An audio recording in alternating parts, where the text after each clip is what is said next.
আসসালামু আলাইকুম। আপনারা সবাই কেমন আছেন? আশা করি ভালো আছেন। যে যেখানে আছেন সুস্থ আছেন। আপনাদের দোয়ায় আল্লাহ তাআলার অশেষ রহমতে আমিও ভালো আছি। তো যে আজকের ভিডিওটি সকাল থেকে শুরু করতেছি। তো সায়ার বাবা উঠে চলে গেছে, ছায়ামণিরা স্কুলে গেছে। তো এখনও বই দেয় নাই, কিন্তু 1টা পর্যন্ত ওদেরকে এমনিই ক্লাস হয়। তো এই যে দেখেন বাড়িঘরের এখানে তো তানভীর ভাত খেয়ে রেখে গেছে প্লেটটা, তাও ওখানেই রয়েছে, সব কিছু একলা এক হাতে গোছানো। তো ভাবলাম যে আপনাদের সঙ্গে শেয়ার করি বিষয়টা, আর কিছুটা কথাও হবে। এদিকে এক হাতে ক্যামেরা ধরে এক হাতে ভিডিও করা, কাজ করা খুব কষ্ট। তারপরও যত কষ্ট হোক আপনাদের মাঝখানে দেখানোর জন্য আর কি করতে হচ্ছে। সব কিছু আজকে যা সংসারের টুকটাকি কাজ সেটা নিয়ে ভিডিওটি করব আজকে। তো যে এখানে হলো পিঠা বানানোর জন্য যে চাল দিছিল আমার বড় আপা, সেটা এখন ভাঙাইতে দিব। ওই জন্য আর কি কাগজের সব মেপে বেগের ভিতরে উঠাই দেব। যেমন চাল তেমন বেগ।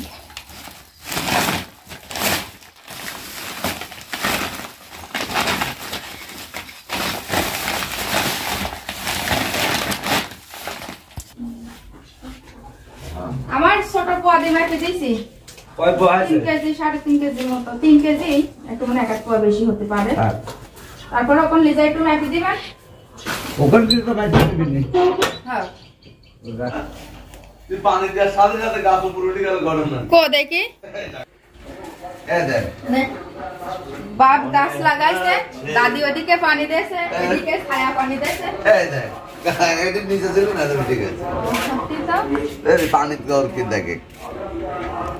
ওই যে আপনাদের ভাইয়া যে গাছ লাগাইছিল 2 পাতা করে বের হয়ে গেছে, ঘিরার মধ্যে দিছিল, ওইগুলো বেশি হয়েছে কারণ ওইগুলি হলো নিচের মাটির থেকে বেশি রস পাইছে। কোনটি হতে পারে, কারণ কমলা তো এই মাপে আছে। দেখা যাক। 100 গাদি গাছ দেছে।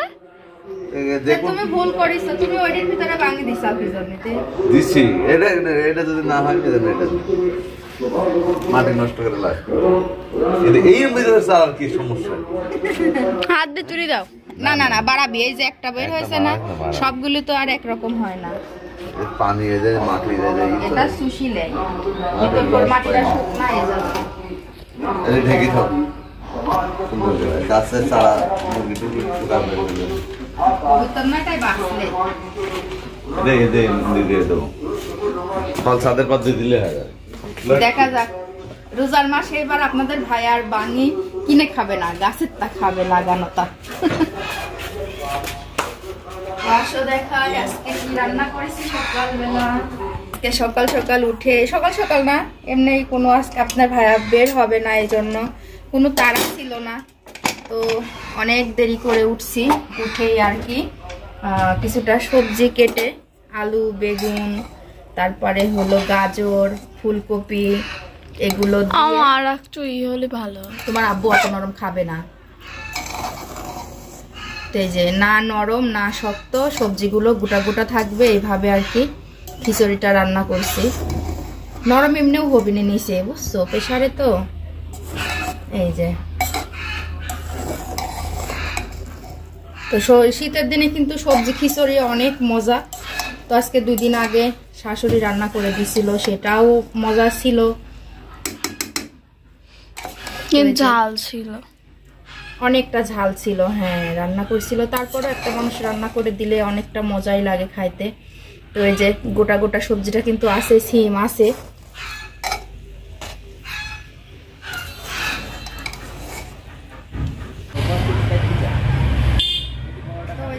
ঢাকা নিয়ে বের হয়েছি হলো কচুর শাক তোলার জন্য। কত দূরে ফটায় পায়ে লাগলো। তো ওই যে ঢাকা নিয়ে বের হয়েছি কচুর শাক তোলার জন্য। নিশিয়া পারছে, আপনারা সবাই জানেন। তো কচুর শাক খাবে, আর বেশি টাইমও নাই, সে চলে যাবে শুক্রবারে হয়তোবা। তো ওইখানে একটুখানি শাক দেখছিলাম অনেকদিন আগে, তো দেখে আসি ওখানে শাকগুলো পাওয়া যায় কিনা।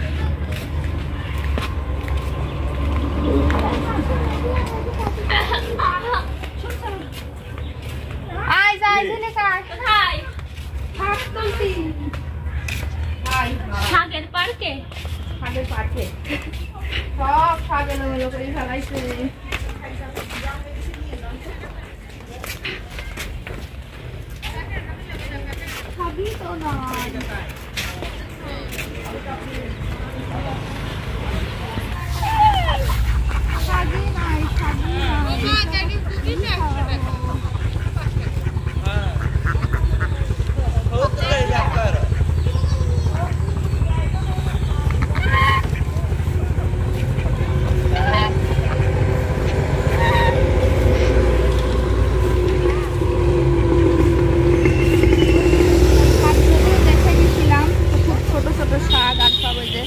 নষ্ট করে দিয়েছে পানি যাওয়ার জন্য, মাটিটা তুলে দিয়েছে, শাকগুলো ঢেকে গেছে।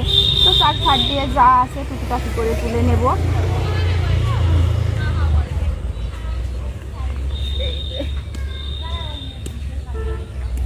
একটা একটা শাক যা আছে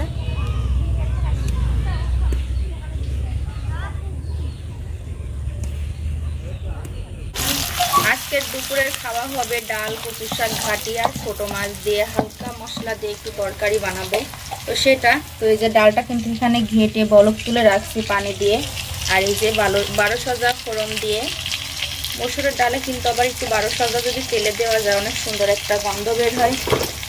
আর মসুরের ডালে 12 সজা অনেক স্বাদ হয় ডালটা। তো পেঁয়াজ দিয়ে, রসুন দিয়ে আর এই যে পাঁচফোড়ন মানে 12 সজা যা আমরা বলি, সবাই আর কি এখানকার 12 সজাটাই বেশি বলে, পাঁচফোড়নটা খুবই কম বলে। তো এই যে এটা দিয়ে পেঁয়াজটা বেশ লাল লাল করে তো তারপরে ডালটা তেলে দিয়ে দেব।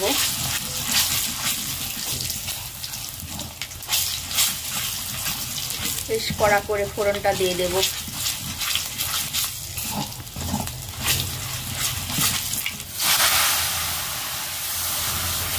এই যে যখনই ডালটা দিব তখনই এমন সুন্দর একটা 12 সজার গন্ধ বের হয়, আমার তো খুব ভালো লাগে।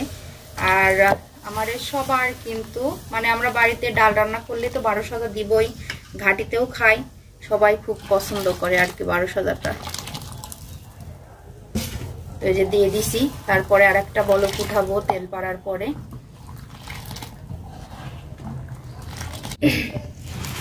তো এই যে শাকটা তো এখানে ধুয়ে পানি ঝরাতে রাখছিলাম ঝাঁকার পরে, এখন শাকটা চুলাইতে দিয়ে দেব। আজকে খুব কম শাক, তো আজকে কারোর জন্য ঘাটি করবো না আর কি, শুধু নিশি আপা খাবে এজন্য। আর এখন শীতকালে কচু শাকটা পাওয়া যায় না, খুব কষ্ট করে আর কি টুকাই টুকাই শাকগুলো তুলছি, শুধু নিশি আপার জন্য কষ্টটা করছি, তা না হলে তো তুলতামই না। বারবার তো তিশা ভাবিকে খাওয়াই, তো যেটুকু ঘাটি হবে কাউকে আজকে দিব না, শুধু নিশি আপার জন্য। তো তিশা ভাবেও খাবে ওখান থেকে, যেহেতু একই বাড়িতে, তাকে দিলে তো একই টেবিলে বসে সবাই খাবে। আর আমি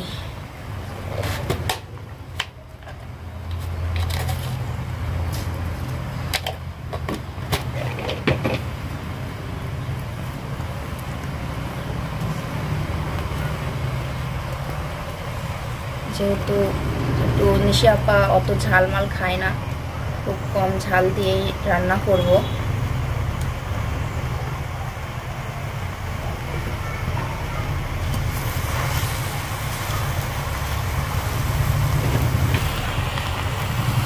হালকা একটু পানিও দিয়ে দিলাম, যেহেতু খুব ছোট ছোট শাক, পানিটা বের হবে কিনা ঠিক নাই, এই জন্য একটুখানি দিয়ে দিলাম।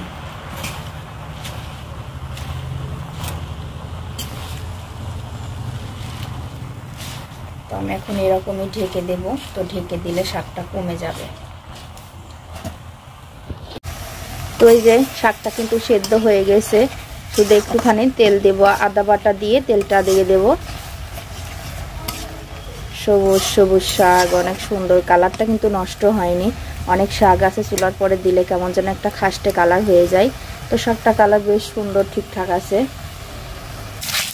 তো এই যে তেলটা দেওয়ার জন্য শাকের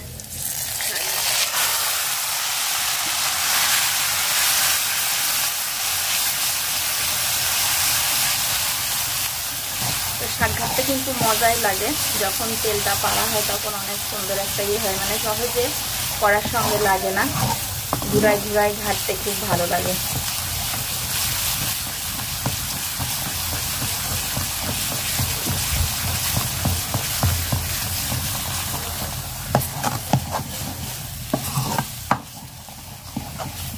তো এই যে আপনাদের কার কেমন লাগছে শাক ঘাটির এটা সেটা আপনারা অবশ্যই জানাবেন। আর গ্যাসের থেকে কিন্তু মাটির চুলায় রান্না করা অনেক ভালো আর কি, খুব দ্রুত খুব তাড়াতাড়ি রান্না হয়। মাটির চুলার রান্নার স্বাদই আলাদা হয়।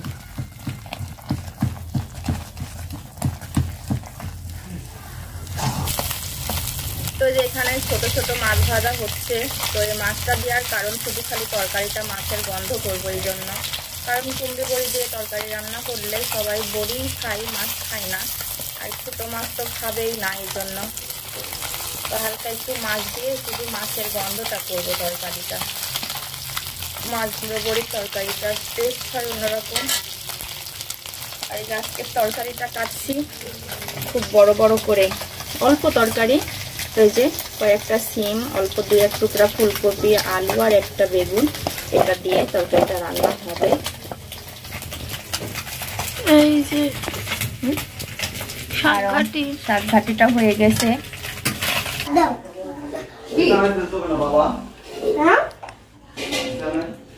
তো এই যে শাকঘাটিটা হয়ে গেছে, এখন আজানো পড়ে গেছে, দুপুরের খাওয়ার টাইম হয়ে গেছে।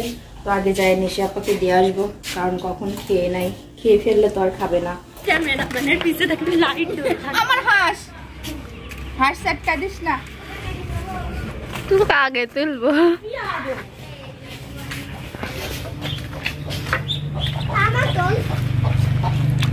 সব তুলবে, এটা তুলেছি।